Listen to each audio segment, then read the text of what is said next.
Hello friends, welcome to my channel Garden Flora. ये आप जो सामने वीड देख रहे हैं, ये बहुत ही भयानक सा खरपतवार है और आप सब ने ही इसको अपने बगीचे में कभी न कभी देखा होगा। आसपास में रोड के किनारे खेतों में बहुत ज़्यादा ग्रो करने वाला ये खरपतवार है दोस्तों। बहुत ही नुकसानदायक होता है। आप देखेंगे कि अगर बगीचे में एक दो पौधे भी उगते हैं तो अगले साल जो है बहुत सारे ग्रो कर जाते हैं।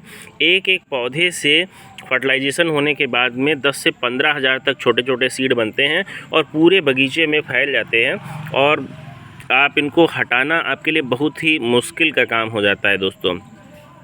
ये दोस्तों जो है पार्थेनियम, इसको हम लोग जो है गाजर घास के भी नाम से जानते हैं और कारण आपको थोड़ा सा समझ में आ रहा होगा इसकी पत्तियों की वजह से। आप देखेंगे पत्तियां इसकी कुछ जो है गाजर की पत्ती से मिलती जुलती है, इस वजह से इसको क्या बोलते हैं, गाजर घास भी बोलते हैं।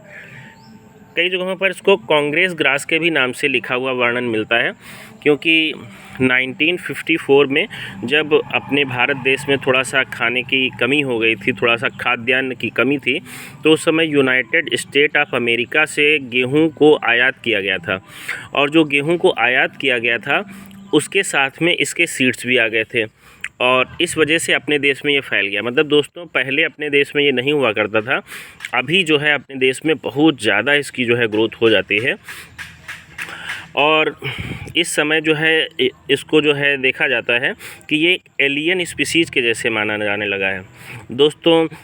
आप देखेंगे वैज्ञानिक भाषा में बोलें तो एलियन स्पीसीज़ का मतलब जो अपनी मूलतः स्थान पर नहीं पाई जा रही है, मतलब ये यूएसए से आई हुई है, बाहर से आई हुई है, तो इस वजह से एलियन स्पीसीज़ है। और इसकी ग्रोथ की वजह से हमारे यहाँ के जो छोटे साकीय पौधे कई हैं वो गायब से हो रहे हैं, क्योंकि जहाँ पर ये ग्रो करती है सारा न्यूट्रिएंट ये एब्जॉर्ब कर लेती है और छोटे छोटे से साकीय पौधे ग्रो ही नहीं करने पाते हैं, ये बहुत तेज़ी से ग्रो कर जाती है। तो इसकी वजह से जैविक विविधता भी बहुत ज़्यादा खतरे में आ गई है। अपने भारत के कई सारे छोटे हर्बेशियस प्लांट के लिए की जैविक विविधता के लिए भी दोस्तों ये बहुत ही घातक साबित हो रही है। इसके साथ ही आप ये जो छोटे छोटे प्यारे प्यारे से फूल देख रहे हैं, इनके परागकण बहुत छोटे होते हैं और वो हमारे श्वसन तंत्र में प्रवेश कर जाते हैं, जिसकी वजह से अस्थमा जैसे रोगियों के लिए बहुत ज़्यादा नुकसान होता है। उनको सांस लेने में, श्वास के विकार जो हैं और ज़्यादा नुकसान करते हैं और ज़्यादा उनकी तकलीफ़ें बढ़ जाती हैं दोस्तों।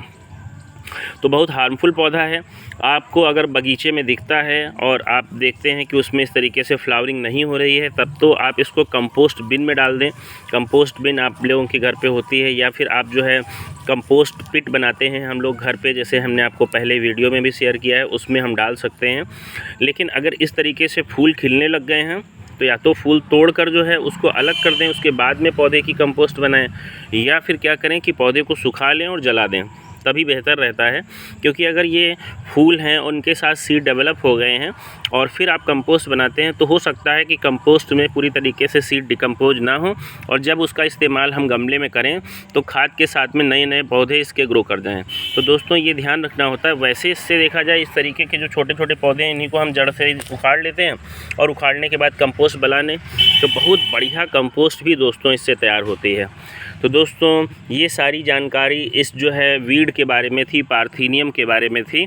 जानकारी कैसे लगी? अगर जानकारी अच्छी लगी हो दोस्तों तो प्लीज़ वीडियो को लाइक करें और अगर मेरे चैनल पर नए हैं दोस्तों तो प्लीज़ मेरे चैनल को सब्सक्राइब करें। थैंक यू दोस्तों।